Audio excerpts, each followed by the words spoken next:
Hi, good morning. It's Dr. Nicola Dellinger. I've been talking a lot about autoimmunity with my patients this week, and I thought I would share my perspective because increasingly it's something that more and more of us are dealing with. I'm actually seeing more and more men coming up positive for a variety of autoimmune issues, even though it's predominantly women who have been diagnosed historically.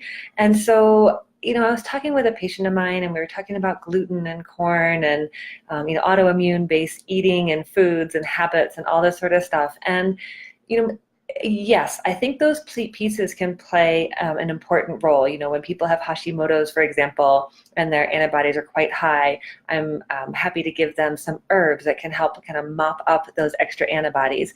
And yes, I think that looking at an anti-inflammatory or gluten-free diet are some great things to consider. But beyond that, what I've realized is that autoimmunity is really about us attacking ourselves.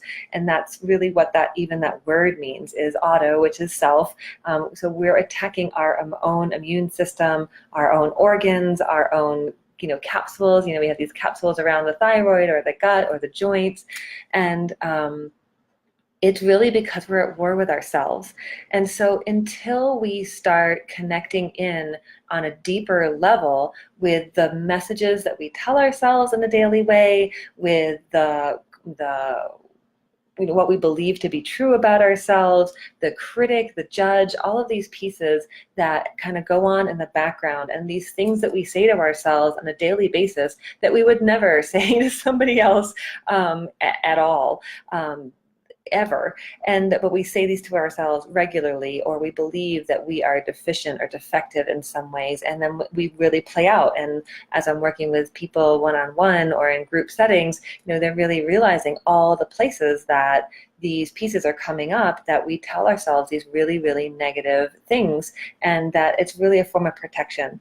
And so when we have an autoimmune issue, regardless of how that manifests, it's really a great, amazing opportunity to reconnect in with yourself and start changing that inner dialogue. It's really this invitation to reflect on how you treat your body, mind, and spirit every day, and where might there be some room for improvement or more kindness, more humanity for yourself.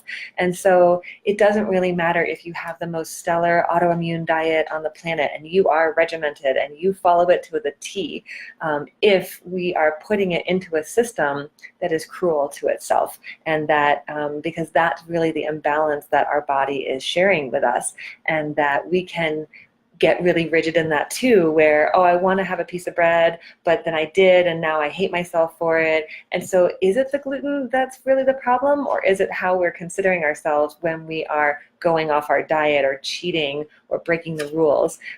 Because we're not coming from a pleasure-centered place, we're coming from this obligatory space that comes from this underlying belief that we're wrong and bad in some way and need to be corrected. So I'm super curious to hear your experiences with autoimmune, or not necessarily with autoimmune, but really what's it like when we treat ourselves poorly, and how does that show up in our body? Because I think this is a really important part of the conversation, and I'd love to keep it going. Again, my name is Dr. Nicola. Thank you so much for joining me today. I look forward to seeing you again soon. Bye-bye.